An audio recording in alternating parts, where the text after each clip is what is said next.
Have you heard about that woman from Elysium? Who hasn't? This wouldn't have anything to do with you by any chance. Hey, you know me. Wherever there's a woman that needs rescuing, I'm there. You're right.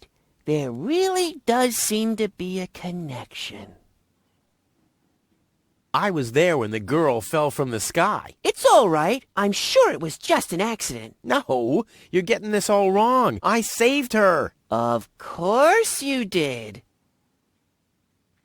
Don't you want to go to the town hall? To apply for giving shelter to the Elysian woman? The thought has crossed my mind. I even got a waiting number. But then I thought, what have I got to offer? Yeah, nothing. If I were rich or found a water vein, I might have a chance. But like this.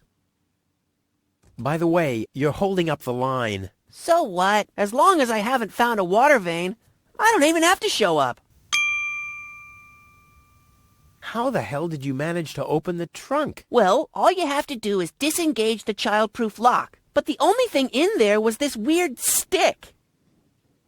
That's my father's divining rod. You think so? Legend has it that it always brought him luck. He found the water vein Kuvak's built on with this very rod. Yeah? Well, if my father really always had that much luck, then why didn't he manage to take me along when he left Deponia? I haven't the slightest idea.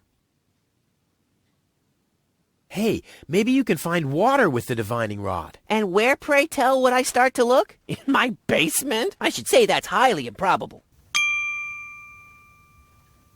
Later. Exactly.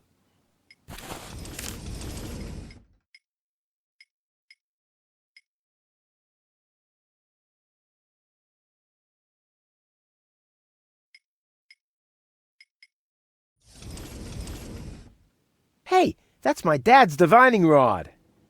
Don't even think about it, Rufus. It's mine now. But it's a family heirloom. So, a gift is a gift. Boy, I can hardly wait to give it a try. Maybe I can find a well somewhere near. And once I'm rich, We'll split 50-50. I might lend you the rod for a couple of hours.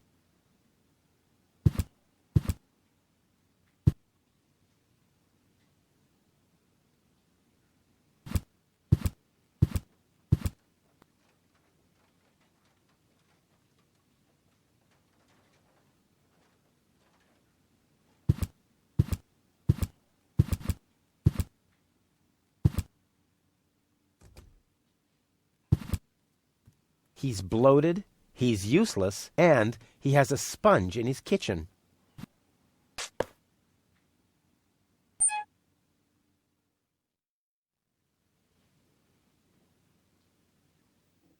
Wenzel lives in a kind of dollhouse.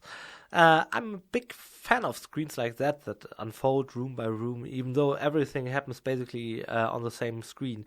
And that's why I took the liberty of doing it exactly that way in this case. We did it in a new beginning as well, in a more limited way, and I'm just very fond of that. It's a great use of adventure visuals. Adventure screens are pretty similar to a theater stage, in fact. There you would do it with lighting, and here we use visuals. When I do the writings for a game, dialogues always come second after the cutscenes. Here I establish the characters and their relationships, and so I did with the relationship between Rufus and Wenzel, and I was glad I could give it some depth via multiple choice dialogue. I'm especially looking forward to the part where Rufus laughs at him, going like, that's because you're so small. That's the punchline, and I just spoiled it. But with the proper build-up, it's a real comedic jewel. Additionally, you can enjoy one of the scarce nude scenes in the screen, but that's happening much later, depending on when you actually clicked this. So, have fun.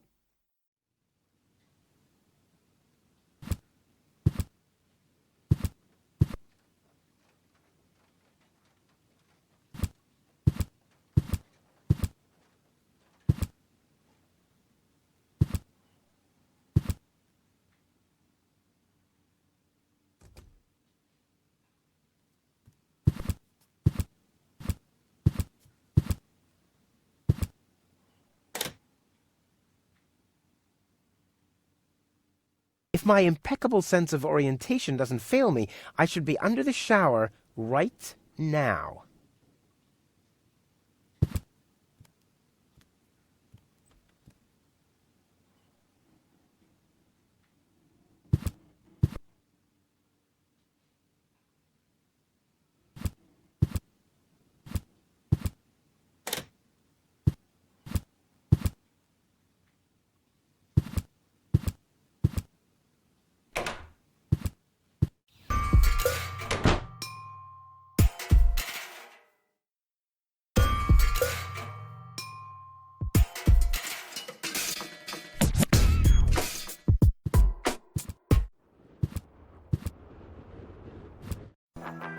Ah, Rufus. I thought you're on your way to Elysium.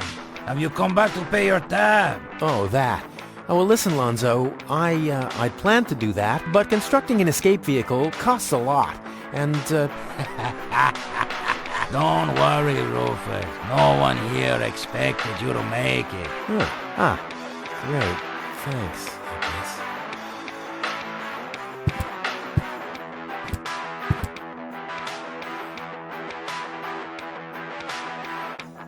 Yeah, sure. As if it was even possible to hit that board with a dart.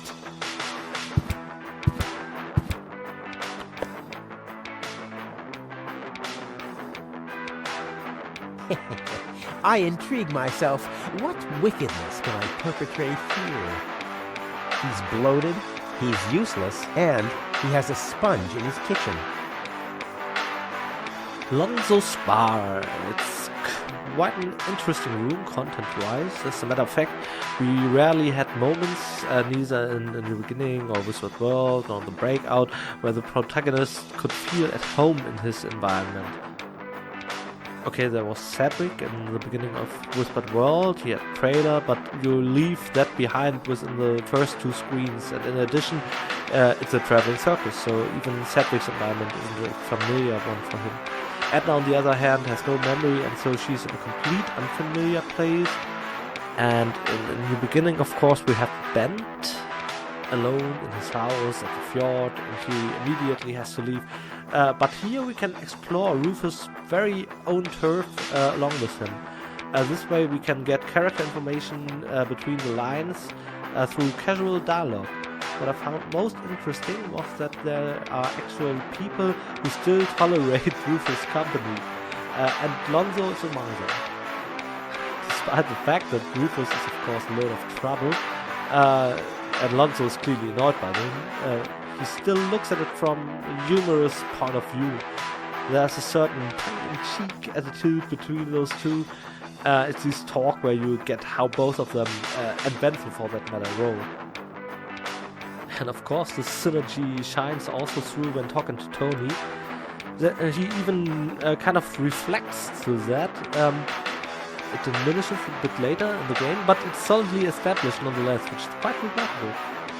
I mean, characters like Lonzo, Tony, Benzo, those were characters I wrote really early. Or Gizmo or Mayor Lotec, they react in a way to Rufus as they can anticipate when he actually listens or when he just zones out, so they can throw all kind of stuff at him without any consequences. It's this subliminal love-hate relationship with Rufus. This permanent awful struggle to educate him about something while all you want to do is just to resign. That's something that came quite naturally while writing to these characters. I never consciously realized that it's kind of a logic consequence to the development, having to endure Rufus over a long period of time. In the course of the trilogy, Rufus will meet a lot of characters, and funny thing is, most of them will react, or at least will tend more and more to react just like his old peers from Kuvak towards him, like Lonzo or Tony. They grow very similar to his old relationships, and that's quite exciting how all that comes together. It plays out quite well. This screen also deserves a comment for the featured music, and that's because this is the first screen not composed by Finn from Periscope, but it's in fact a snippet of a song I recorded for a friend of mine. By request, I uploaded it to my YouTube channel. It's called Dünnes Eis, which is German for thin ice. And the riff nicely fits into the scene. After we finished production, I forgot the damn song we wanted. We have a pub in almost every game, and only in the end I remembered it. Same thing with Harvey's New Eyes, and then again with Chaos on Deponia. I just tend to forget the odd pub song.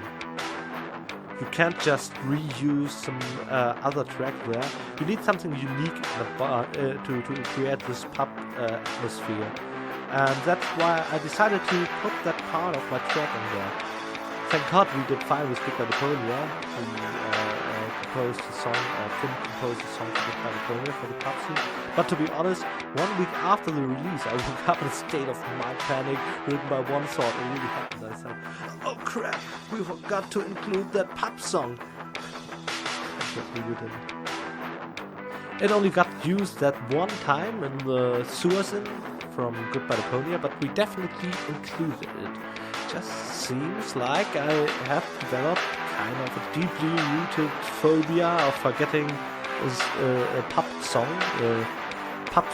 amnesophobia, something like, since Harvey's New Eyes and Chaos on Deponia really gave me nightmares. Luckily, there's that 8-bit song, great one too, in Goodbye Deponia, but we'll get there. Until then, stay tuned!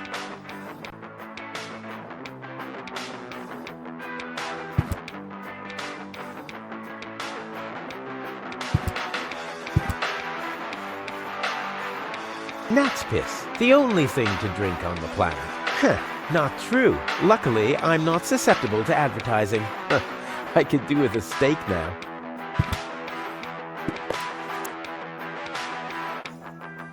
Gnat's piss.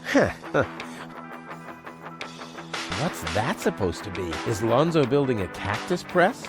Or a faster mixer? Impossible. He would surely have asked me to help. Poor Lonzo. He'll be lost without me when I'm gone.